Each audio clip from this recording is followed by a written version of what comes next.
आपसे कह रहा है E बराबर है 3 गुणा 10 की घात 3 आई कैप न्यूटन पर।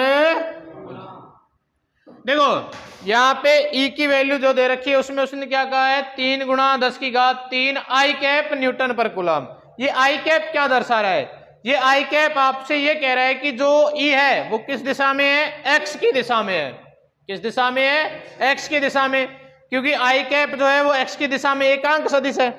आई कैप X की दिशा में एकांक सदिश होता है, तो ये E की दिशा किधर है? X में है। उसके बाद देखो वो A बिंदु में, पहले बिंदु में वो कह रहा है कि कोई एक तल है, मतलब एक सतह है, वो सतह है y और z के सापेक्ष। सतह किधर है? y और z के अनुदिश है। तो y z के अनुदिश सतह पर विद्युत फ्लक्स पूछा है आपसे, फाई आपसे पूछा गया है। तो फाई के लिए आपको सूत्र पता है, वी नो दैट फाई बराबर क्या होता है? ई ए कॉस थीटा। ठीक है। अच्छा यहां तो एक तो आपको ए चाहिए और दूसरा क्या चाहिए?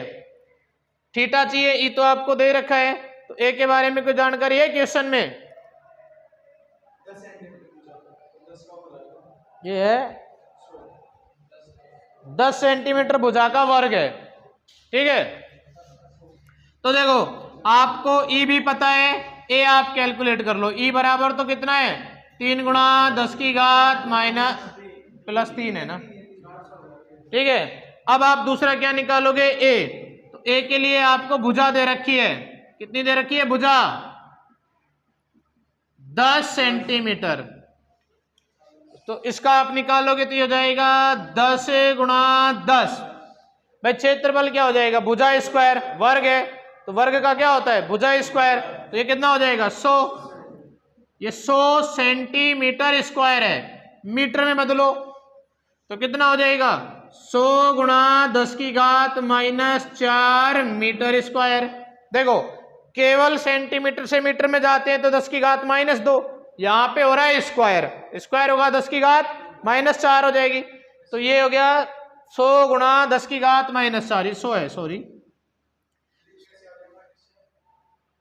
अरे मैं ये कह रहा हूं कि सेंटीमीटर है, 1 सेंटीमीटर बराबर क्या होगा? 10 की घात -2 मीटर।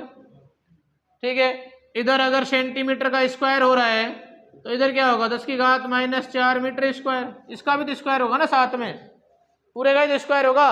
तो वही यहाँ पे यूज किया अपन ने, सेंटीमीटर स्क्वायर आया, मीटर स्क्वायर में बदला, 10 की घात -4 लगाई। अब यही गलती अधिकतर बच्चे कर देते हैं, वो -2 लगा देते हैं, आंसर गलत हो जाता है। तो अगर स्क्वायर हो रहा है तो आप सब चीज का स्क्वायर करो ना, एक चीज का अकेले का कैसे हो जाएगा? भाई मात्रक मात्रक का स्क्वायर क्यों होगा? पूरे का ही होगा, होगा तो, नहीं तो नहीं होगा। तो नहीं है तो 10 की घात -2 है तो -4, क्यूब है तो -6, जो भी है वो सबका होना चाहिए। वैल्यू रखो। देखो अब थीटा और चाहिए आपको। थीटा कितना होगा? थीटा के लिए देखो आपको सोचना पड़ेगा, ये एक्स में है, ये वाई जेड में है, तो एक्स वाई और जेड आपस में लंबवत होते हैं। एक्स वाई और जेड आपस में कैसे होते हैं? लंबवत होते हैं। तो थीटा कितना हो जाएगा? वाह, थीटा 90 कैसे होगा? अरे तल के लंबवत ही क्षेत्रफल सदिश होता है भाइयों, क्षेत्रफल सदिश भी तो तल के लंबवत होता है।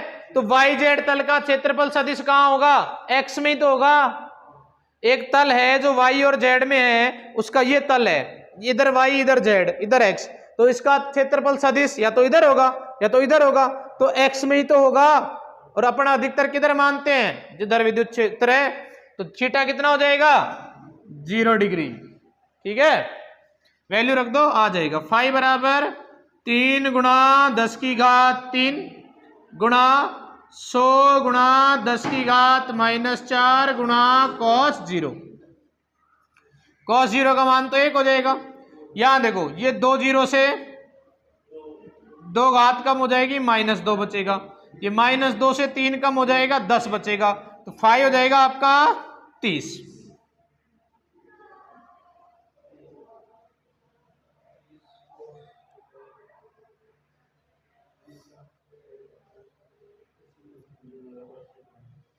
ठीक है। क्या बी में देखो वो क्या कह रहा है,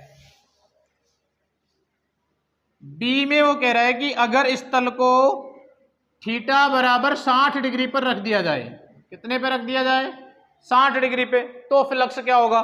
तो बाकी चीजें तो सेम ही है, बाकी चीजें सेम है, आपको केवल क्या बदलना है, थीटा बदलना है, और थीटा कितना कर देना है, 60 डिग्री कर देना है। देखो फाई बराबर ई ए कॉस थीटा, ई कितना है 3 गुणा 10 की घात 3, और ए कितना है 100 गुणा 10 की घात -4, और कॉस 60, कॉस 60 की वैल्यू क्या होती है 1/2। तो यहां से सब कुछ कट पिट के वही फाई बराबर क्या आएगा 30 गुणा 1/2, फाई बराबर 15 आएगा। हाँ, न्यूटन मीटर स्क्वायर पर कूलम, यहां भी लगा लेना यूनिट।